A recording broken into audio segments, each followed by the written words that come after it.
Down for exciting Billy or safe Greg, a love dilemma for Ally McBeal.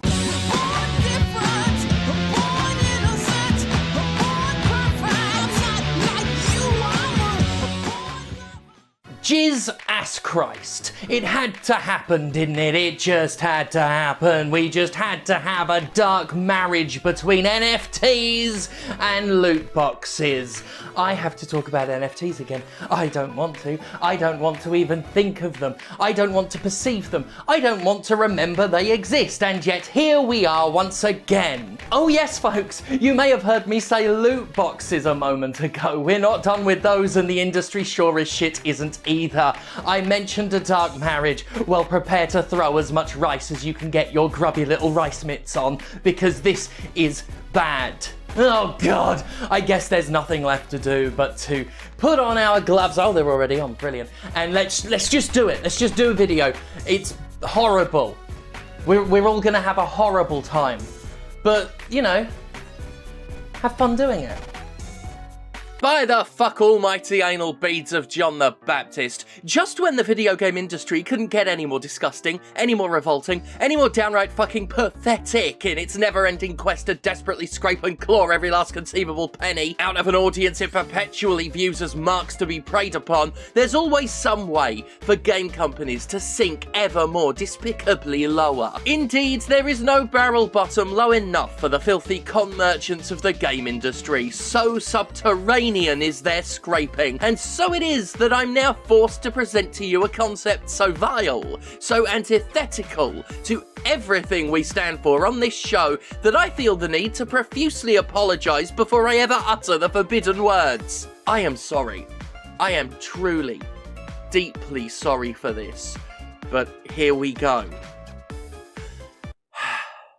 NFT loot boxes. I said it, and I feel dirty for doing so. I can feel my tongue shrivelling and teeth rotting as I say NFT loot boxes out loud, as if the foul black speech of Sauron himself has corrupted my mouth for simply letting such vile language pass between fast decaying lips. God, they did a good job with that makeup though, right? Did you know he was played by the fucking gyro captain from The Road Warrior? Huh, the more you know. Ally McBeal seeks advice from Dr. Tracy. Speaking of knowing more, I really wish I didn't. The fact I now know NFT loot boxes are real is such a horrible thing to learn. I wish the very concept of knowledge no longer existed. Anything to undo what has now been hard written into my poor, unwilling brain. Of course, none of us should be surprised here. Disgusted, yes, but far from shocked. The game industry, through its embrace of loot boxes and NFTs both, has reliably proven itself to be crooked beyond rehabilitation. For years it's used glorified gambling techniques to exploit customers, particularly disabled players who are often explicitly targeted through psychologically manipulative game design. As NFTs exploded into falsified popularity in the past year and change, major game publishers wasted little time jumping aboard a gravy train driven exclusively by scammers, liars, and thieves. Ubisoft, Square Enix, Konami, and others are all taking delighted part in what is rightly regarded by most of us as a trussed-up Ponzi scheme. A scheme that is literally damaging the environment with its energy consumption, has led to a multitude of scams within the scam, and continues to routinely rip off artists and creatives of all stripes, including your very own James Stephanie Sterling, who recently found their likeness and work sold in the crypto market without consent. That's dishonest. Low. The zombified corpse of Atari is responsible for bringing the misery that is NFT loot boxes into our already tragic lives. In alleged celebration of its 50th anniversary, Atari announced giftable surprise NFTs, taking an already useless non-product and somehow turning it even more nuggetory. They're calling them GFTs. GFTs because it sounds a bit like gift if you say it out loud phonetically, and you give them as gifts and they're NFTs, so it's like wordplay if your idea of wordplay is fucking stupid and shit. Do you get it? Do you get it? Ha I wanna fucking die! The whole thing is a pitifully blatant con, one so tactless and utterly arbitrary that it could satirise the very concept of value itself. These gifts, which I'm saying stands for grifts for twats, are basically digital mystery boxes that contain some NFT bullshit inside. Essentially, Atari is taking fucking nothing and putting it inside fucking nothing, so you can buy some fucking nothing with some fucking nothing inside. As their dumbass website puts it, a gift is a surprise limited edition gift-wrapped NFTs designed to delight on any occasion. Each gift is a limited collection with some gifts more rare than others. On a specific date, gifts unwrap and holders will find out exactly what's inside their gift surprise gift box. So they're loot boxes. NFT loot boxes. That's just what they are. They behave exactly like video game loot boxes, but they're even stupider, even less useful, and even more grotesque. Holy shit! This industry is awful! To layer the racket on thicker, the concept of these grifts for twats are arbitrarily ranked by rarity, so those foolish enough to buy them won't yet know if what they bought is common, rare, or epic, which is fucking incredible, really. Absolutely none of it has real value save for what Atari is telling you. None of them are rare. None of them are fucking real! Atari sets the numbers. It's just some shit Atari has made up and expects you to believe because Atari thinks you're a fucking asshole. The more of these grifts people buy, the more become available, growing some stupid little metaverse ecosystem along with it, because what good NFT scam is complete without attempts to push customers to push the product themselves in some crude aping of a multi-level marketing scheme? Atari's grifting grift is a grift being produced by the grifting grifters at the grift company known as Republic Realm, a company that largely produces grifts for grifters who sell the grifts to other grifters. Sorry, I mean they're one of the most active investors in and developers of the metaverse real estate ecosystem. Oh, so they're grifters basically. Real estate? It's not real! The estate isn't real! You can't call it real estate! That just hit me as I was reading from the script. That just hit me. It's not real estate! It's not real! It's not real! Republic Realm CEO Janine Yorio, dickhead, shit some crap out of her mouth when describing her deceptive ripoff, describing gifts as like Hallmark cards for the next generation, a more exciting, meaningful gift than either a greeting card or a grift certificate. Considering that's literally not true, I have no problem calling Janine Yorio a fucking liar who tells lies for money. Fucking liar. Fucking gross little lying fuckface. NFT was the Collins Dictionary Word of the Year, reads the GFT website when describing why you should buy one of the ridiculous things. GFTs are the most on-trend gifts to buy this year. And that is literally all they have to say to justify the existence of them, other than the fact that Amazon won't delay them or they won't get damaged by the USPS.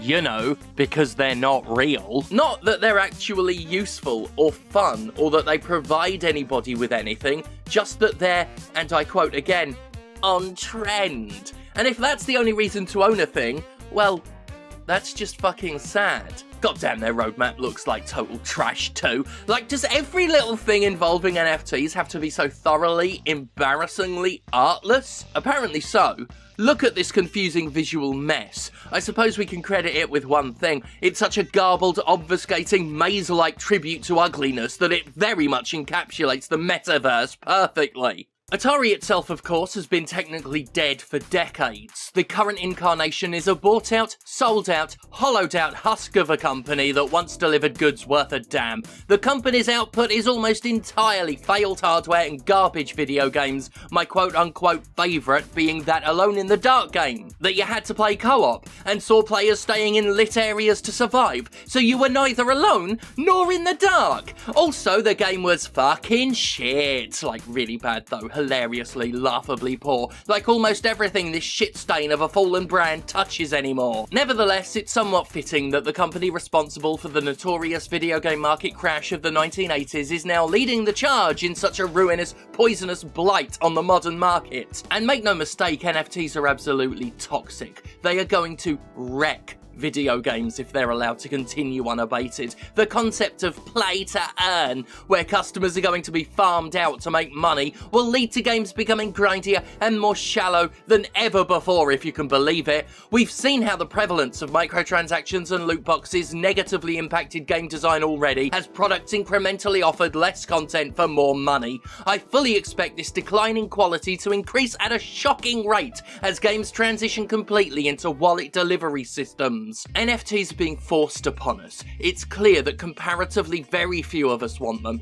but they're nonetheless being pushed as if they're the hottest commodity. They have to be for the scam to work, because now that the investors have gotten in, seeded the metaverse, and now need a large group of suckers to come in and be sold a rigged game, they're going to keep pushing and pushing to trick us into thinking we can have a share of a cake that's already been sliced and shared between the wealthy. They may succeed. I watched microtransactions go from aberration to accepted norm over a decade of the game industry beating us over the head with them until we surrendered. They're trying the same thing with all this crypto dickery now, and boy oh boy are they trying hard. They're pushing them through celebrities, through product, through outright lies, and they're going to keep pushing regardless of how little we want it, because none of this is being done for us, it's being done only in the name of exploitation, and it's being done via brute force. I'm certainly never going to forget that, no matter how much they beat us into accepting them, no matter how normalised they might eventually become. I'm going to remember this moment in time when the crypto creeps had to force us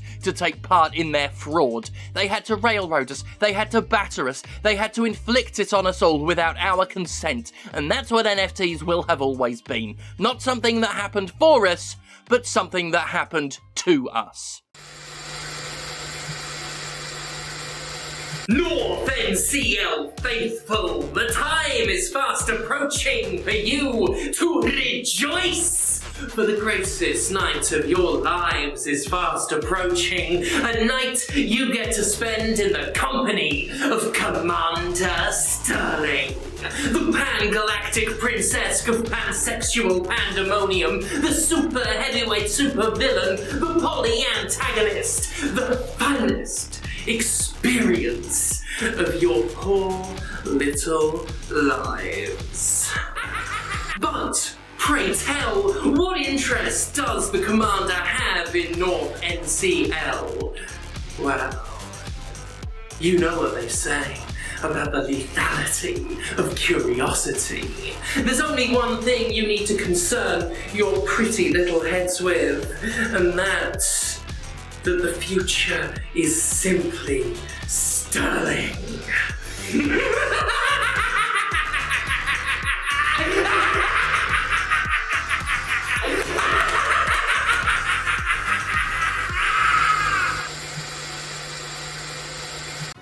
Something capitalism bad. If you haven't worked that out by now, I don't know what's wrong with you. What's wrong with you? How are there people that still watch this show and are still surprised that the message is something capitalism bad? How can you look at the video game industry and all of the bullshit it purveys and not realise that it's all part of the socio-economic ecosystem in which it takes place, in which it's encouraged? NFTs stand as almost a parody of everything the video game industry has been working towards, and indeed everything industry has been working towards. I wish I could say that this would be the last that we talk on this, but it's not gonna be.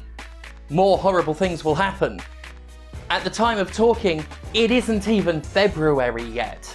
We have had a month of this awful crypto shit, and it's only going to get worse. They're only going to push harder and harder and harder, and we have to push back because, as I've said for years, you give this industry an inch, they take the nation.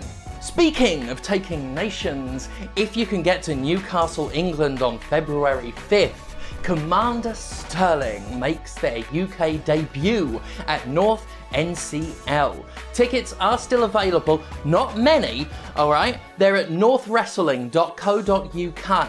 Come see us. I'll hang out a bit. Don't breathe on me, scum. Okay, that's the self-promotion out of the way. You can all sit back now and tug on your little jizzers and thank God for me. If you've got jizzers, some of you don't. I do. It's a laugh.